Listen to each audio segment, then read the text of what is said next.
Ouvistes que foi dito, olho por olho e dente por dente. Eu, porém, vos digo que não resistais ao mal.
Paz do Senhor, meus irmãos, estamos iniciando nosso encontro diário de meditação na Palavra do Senhor e hoje vamos falar em Lucas, vamos meditar em Lucas capítulo de número 16. Eu creio que será uma bênção, glória a Deus, mas antes de nós iniciarmos, como é de costume, você que está nos acompanhando pelo Facebook, deixe o seu gostei, é muito importante. Compartilhe nos seus grupos e compartilhe na sua linha do tempo, né? Seja um divulgador desse momento, desse trabalho, dessa obra, né? Muito importante isso. Se você que nos acompanha pelo YouTube, é muito importante você deixar o seu like, assim a plataforma entende que esse vídeo é relevante para indicar para outras pessoas. Amém? Como eu sei que você vai fazer isso, porque você ama o Senhor Jesus, ama a obra de Deus, né? Glória a Deus. Vamos orar nesse momento. Feche os seus olhos. Senhor Jesus, pedimos nesse momento a tua direção, Pai, para este devocional. Meu Senhor, que vidas sejam transformadas, alcançadas. Pai amado, que as bênçãos sejam manifestas e que o teu nome venha a ser glorificado. Abençoa este momento, tira todo o atrapalho, todo impedimento, no nome de Jesus. Fica conosco, é o que te peço, te agradeço. Amém, amém. Vamos lá. Vamos para o texto, glória a Deus. Versículo de número 13, que diz assim: nenhum servo pode servir a dois senhores, porque irá odiar um e amar ao outro, ou irá se dedicar a um e desprezar o outro. Vocês não podem servir a Deus e a riquezas. Glória a Deus. É uma palavra direta, na verdade. Jesus ele não está utilizando metáforas, analogias, figuras de linguagem, que termina sendo a mesma coisa, né? Ele vem falar assim, basicamente, o começo do capítulo de número 16 é do administrador infiel, né? Chegaram e falaram, ele tá desperdiçando as tuas riquezas, né? Ele está desperdiçando os teus bens. E ali ele foi se certificar disso, né? Presta conta da tua administração, né? E depois eu vou te dispensar. E ele, com medo, né? Que farei? Ele diz, versículo 13, que farei? Agora que estou sendo demitido pelo meu patrão. Trabalhar na terra não posso. De mendigar tenho vergonha. Já sei o que vou fazer, para que quando for demitido, as pessoas me recebam em suas casas. O que ele fez? Se estava devendo 100, ele cobrou 80. Se estava devendo 30, cobrou 20. Então ele foi reduzindo ali o valor, prestou conta e foi elogiado pelo patrão, né? Por causa da maneira astuta com que ele agiu, né? E nesse momento ele vem dizendo, né? E eu recomendo a vocês, usem a riqueza injusta para fazer amigos, para que quando a riqueza faltar, vocês sejam recebidos nos tabernáculos eternos, né? Então, o que Deus ele basicamente está dizendo aqui? Ele diz assim, quem é fiel no pouco, também é fiel no muito. E quem é injusto no pouco, também é injusto no muito. Então ele está falando basicamente acerca dos avarentos, daqueles que são avarentos, da avareza, do amor ao dinheiro, do amor às coisas terrenas, tá? Portanto, se vocês não forem fiéis na aplicação da riqueza injusta, quem lhe confiará, né, as verdadeiras riquezas? Né? Parece meio confuso, mas não é não. Né? Não é. No momento em que você está administrando algo que não é seu, você tem que ser fiel, porque lhe colocaram a responsabilidade por administrar aquilo. Né? E agora imagina quando você estiver administrando aquilo que as verdadeiras riquezas. E está falando do quê? Do reino de Deus, da obra de Deus, da obra do Senhor. Né? Daquilo que é verdadeiro. Aí ele diz, né? Aí que ele diz, nenhum servo pode servir a dois senhores.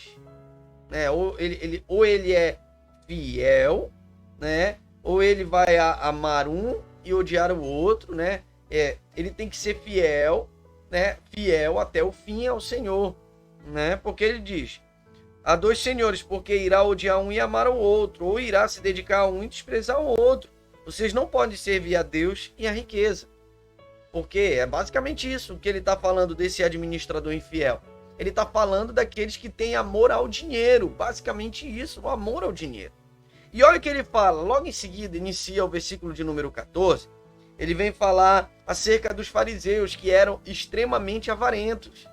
Né? Os fariseus, eles tinham amor aos bens que eles tinham, né? Que eles possuíam. E ouvindo tudo isso, zombavam de Jesus. Do que Jesus falou acerca da parábola. Né? Mas Jesus lhes disse, vocês são os que justificam diante dos homens, mas Deus conhece o coração de vocês, pois aquilo que é elevado entre os homens é abominação diante de Deus. É forte demais isso, meus irmãos. Acerca para os avarentos, olha como Deus ele atenta bem para o coração. A lei e os profetas duraram até João. Desde esse tempo, o evangelho do reino de Deus vem sendo anunciado. E todos se esforçam para entrar nele. Aí olha o que ele fala. E você vai me perguntar no final, né? É mais fácil passar o céu e a terra do que cair um tio sequer da lei. Ou seja, o que ele está dizendo? Né? Que é mais fácil passar os tempos do que a palavra do Senhor mudar. Impossível, não muda. Os tempos passam, né? As épocas são outras, né? Pode vir a modernidade que for, mas a palavra do Senhor ela permanece imutável. Ela serve tanto no período de Jesus, anterior de Jesus, e no nosso período. Né? E ela continua afirmando, né, que ninguém pode adorar a Deus e adorar as riquezas. Ou amará um, ou odiará o outro. Né? E é claro isso, é claro acerca disso. Bem claro a palavra. E finaliza o capítulo de número 16 com a passagem, com a parábola do rico e Lázaro. Rico, viveu tudo que ele tinha que viver do melhor dessa terra, nessa vida, tinha todas as riquezas, tudo. Enquanto Lázaro, ele comia das migalhas que caíam da mesa do rico, né? E ele era coberto de chagas, de feridas que os cachorros lambiam. Gente, isso é muito forte. Os dois morreram, Rico e Lázaro morreram. Um foi para o Hades, né? E o outro foi para o seio de Abraão. Né? E ele disse, Senhor, molha meus lábios porque tenho sede. Senhor, me ajuda, eu estou em grande tormento. Né? Ele diz, olha, eu não posso fazer nada, existe um abismo entre nós. Ó, Lázaro, Rico, tudo que tu tiveste que viver de bom, tu viveste na terra. Né? E Lázaro só sofreu e agora ele está usufruindo da vida eterna. Então, o que basicamente acontece? Ele finaliza dizendo assim, Rico dizendo assim, ó, me permita aí avisar meus irmãos, olha, não tem condições, sabe? Me envia para falar com eles. Diz, olha, lá existe os profetas, a lei e os profetas para falar com eles. Ele disse, não, eles não vão aceitar. Olha, se eles não aceitam a lei e os profetas que estão lá, né? Que estão lá com eles, e eles vão aceitar o que um morto vai falar? De maneira nenhuma. Ele diz, é basicamente isso que ele diz. Se não houve Moisés e os profetas, também não se deixarão convencer, mesmo que ressuscite alguém entre os mortos. Está falando do quê? Dos avarentos, daqueles que colocam, que não colocam Deus à frente de tudo, mas sim suas riquezas, não são fiéis, né, ao Senhor. Né? Quando ele fala aqui, olha, quem é fiel no pouco é fiel no muito, sabe? Quem é infiel no pouco vai permanecer infiel para o resto da vida, vai permanecer infiel. Deus, ele está falando de quê? De bens mesmo, ele está falando do dinheiro, de posses, é disso que ele está falando.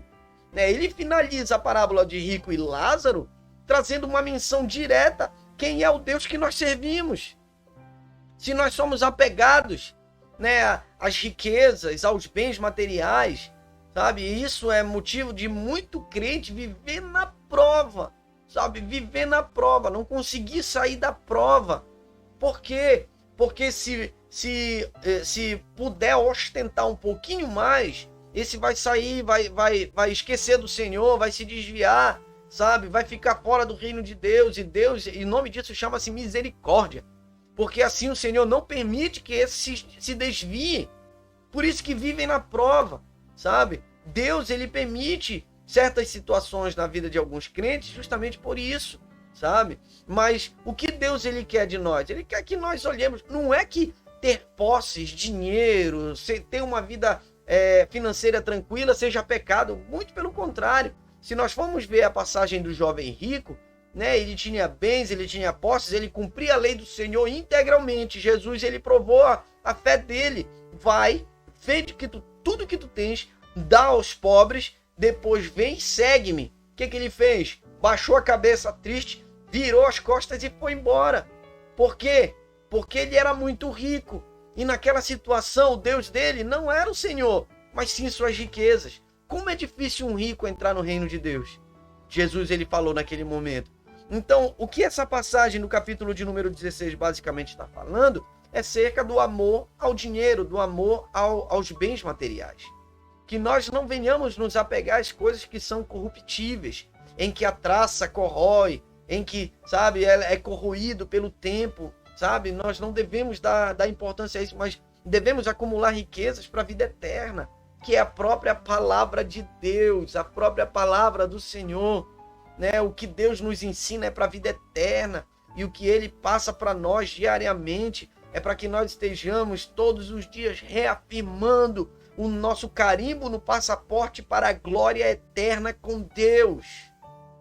Não é que seja pecado você ter um carro bom, uma casa boa, sabe? Você viver uma vida tranquila, não é. Mas que isso não seja o seu Deus, que isso não seja o direcionador da sua vida. Não seja assim. Né? Deus, ele quer o nosso coração, ele quer a nossa vida de maneira integral, para que o nome dele seja glorificado. Amém? Nós podemos olhar para Abraão, era um homem muito rico, Isaac também, Jacó também, José também, mas nenhum deles eram apegados a seus bens. Eles eram apaixonados, obedientes e loucos pelo Senhor. Loucos de amor pelo Senhor. Amém? Meus irmãos, essa é a palavra que eu deixo para você nesta noite. Tá? Devocional de Lucas, capítulo de número 16. Antes de nós orarmos, quero pedir mais uma vez para você que você deixe o seu gostei pelo Facebook e que você compartilhe nos seus grupos e na sua linha do tempo. No YouTube, é importante que você esteja inscrito com o sino de notificações ativado, para que você receba, né, a notificação quando tiver vídeo novo. E nós temos postado vídeos todos os dias. Né? Vídeo de estudo, o pão diário, devocional. Temos postado todos os dias vídeos diferentes, tá certo? Para que você receba, é necessário estar inscrito com o sino de notificações ativados, tá? E não se esqueça, deixa o seu like, assim você fomenta esse trabalho e divulga para outras pessoas e chega a notificação para outras pessoas receberem esse vídeo e receberem do mesmo milagre que você está recebendo. Amém? Vamos orar nesse momento, finalizar com uma oração. Glória a Deus. Senhor Jesus, finalizamos neste momento este devocional, Pai. Deus, que uma multidão sejam alcançadas e que tudo aquilo que é avareza, tudo aquilo que é idolatria, idolatria ao amor ao dinheiro, Pai, seja repreendido da vida de muitos. Pai, que o nosso único e suficiente Salvador seja o Senhor, meu Pai. Seja o Senhor. Abençoa teus filhos, Senhor. Nos dá entendimento grande, Senhor, tremendo da tua palavra, Pai. E que o teu nome seja glorificado, meu Senhor. Nos dê, Senhor, uma madrugada abençoada na tua presença. Deus de revelações, um amanhecer mais abençoado ainda, e que o teu nome venha a ser exaltado, Senhor, através de nossas vidas. No nome de Jesus é o que te peço e te agradeço. Amém. Amém. Meus irmãos, que Cristo abençoe sua vida. Forte abraço. A paz do Senhor.